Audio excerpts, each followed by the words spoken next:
Hello and welcome to my Miami Vice. I am Craig Cohen, and on this installment we'll be talking about the second episode of Season 1, Heart of Darkness.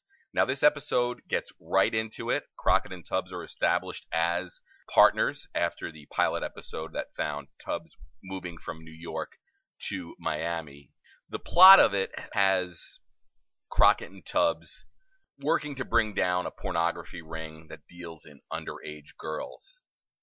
They seem to be making progress, but then they discover that the second in command is actually an undercover federal agent who is played by Ed O'Neill. And it seems like he might have gone to the other side. He might have gone rogue. He hasn't checked in a couple of weeks. He hasn't checked in with his wife. He moved out of his apartment. So there's some concern as to whether Ed O'Neill has flipped or not. This creates a lot of conflict in the episode from a character standpoint. It showcases sort of Sonny's problems with undercover life and illustrates possibly why his marriage fell apart. And Sonny wants to give the Ed O'Neill character, Artie, the benefit of the doubt that he hasn't gone to the other side. Meanwhile, everybody else on the Vice squad, Lieutenant Rodriguez and Tubbs, don't understand why Crockett's giving him the benefit of the doubt. We also get a little cool character moment from Tubbs in this episode as he helps Witek and Zito, who have been assigned to a stolen goods ring, some advice on how to set up their mock warehouse. He gives them suggestions to extend the counter space to give them a little bit more protection in case somebody pulls a gun on them, to raise it, to hang up posters of attractive women, to get people to look up towards the camera. So that little scene gives us a lot of character insight into Tubbs and possibly the kind of work that he did prior to coming down from New York to join the Vice Squad there in Miami.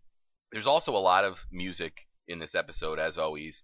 We start with the Tubes' She's a Beauty, and it's set to a sort of an aerobic sequence that turns into the start of a pornographic film shoot.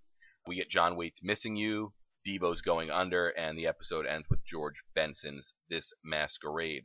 One interesting note, though, is the Jan Hammer score is pretty much non-existent for the first half of the episode, and it was something that really made the episode feel kind of off. With the exception of the licensed music, there is no traditional score. As we get to the end of the episode, it kicks in and we get some really good Jan Hammer work, but having the first half of the episode almost be silent definitely makes it feel uneven. This episode didn't really add anything to the overall continuity of the show in terms of moving storylines forward for the season, but it is an important episode mainly because it's got Ed O'Neill in it before he was Al Bundy or on Modern Family, and also because of those little character moments we get from Tubbs and also Crockett's conflict about undercover work. I will be covering all 111 episodes of Miami Vice over at mymiamivice.blogspot.com, and I'll also talk about both cuts of the 2006 movie when we get to that. So for more, head on over to mymiamivice.blogspot.com, and you can follow me on Twitter at Mr. Craig Cohen for updates on when I am posting write-ups on new episodes. I will also be posting audio reviews like this one for select noteworthy episodes.